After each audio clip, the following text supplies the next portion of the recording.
राधे राधे। आइए हमारे साथ कामदा एकादशी व्रत की कथा को सुने। इस कथा के सुनने मात्र से ही व्यक्ति की सारी मनोकामनाएं पूर्ण होती हैं। आइए हम इस व्रत की कथा को सुने। प्राचीन काल की बात है। एक नगर था, भोगीपुर। इस नगर में पंडुरिक नामक राजा राज्य करता था। पंडुरिक के शासनकाल में यह राज्य सभी प्रकार के ऐश्वर्य व वैभव से संपन्न था। इस नगर में अनेक अप्सराएं, किन्नर और गंधर्व रहते थे। ललिता और ललित नाम के गंधर्व दंपति भी उनमें से एक थे। इन दोनों पति पत्नी में आपस में इतना गहरा प्रेम था कि यदि दोनों क्षण भर के लिए अलग होते तो व्याकुल हो उठते। एक बार राजा पंडुरिक की सभा में ललित का गायन चल रहा था।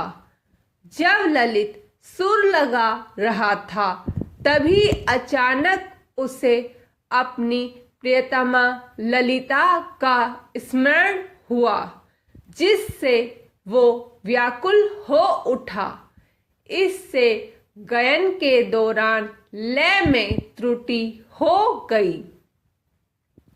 तभी कर्कट नाम के नाग ने ललित की मनोदशा भांप ली और राजा पंडुरिक को गायन में त्रुटि होने का कारण बताया।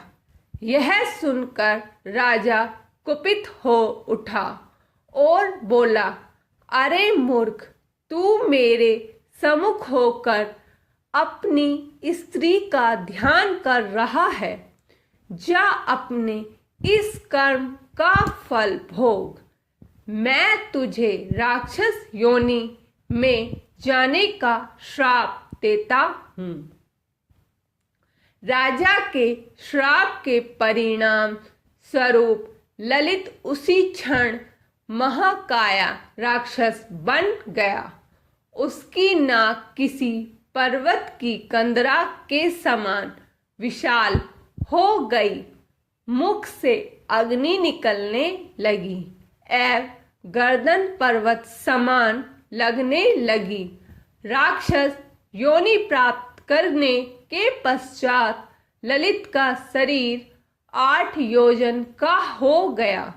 जब ललित की पत्नी ललिता को इस बारे में ज्ञात हुआ तो वह दुख से विकल हो उठी और अपने पति के उद्धार के बारे में विचार करने लगी।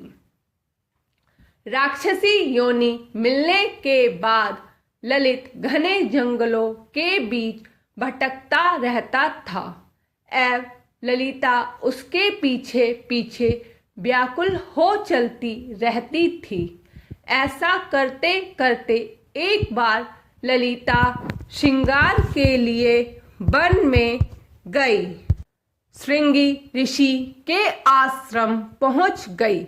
वहां पहुंचकर उसने मुनिवर को अपने पति को मिले श्राप के बारे में सब कुछ विस्तार से बताया और उनसे इस राक्षस योनि से मुक्ति पाने का उपाय सुझाने का आग्रह करने लगी।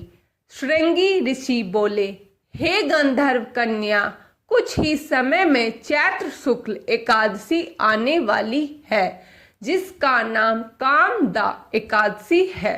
इस पावन एकादशी का व्रत करने से मनुष्य की सभी मनोकामनाएं पूर्ण होती हैं। यदि तू अपने पति को राक्षस योनि से मुक्ति दिलाना चाहती है तो मेरा कथन ध्यानपूर्वक सुन। तू सच्ची आस्था और विधि विधान से कामदा एकादशी का व्रत कर और उसका संपूर्ण फल अपने पति को दे। इससे राजा के श्राप का प्रभाव नष्ट हो जाएगा और तेरा पति असुर योनि से मुक्त हो जाएगा। मुनि के आदेश अनुसार ललिता ने चैत्र शुक्ल एकादशी आने पर सच्चे मन से व्रत के नियमों का पालन किया और द्वादशी को ब्राह्मणों के सम्मुख अपने व्रत का फल अपने पति को देती हुई भगवान विष्णु से विनती करने लगी, हे जगदीश, मेरे इस व्रत का फल मेरे पति को प्राप्त हो जाए और वो इस राक्षस योनि से मुक्त हो जाए। कामदा एकादशी का पुण्य फल पति को देते ही ललित राक्षस योनि से मुक्त हो गए होकर पुनः एक सुंदर गंधर्व बन गए और दोनों विमान में बैठकर स्वर्गलोक चले गए।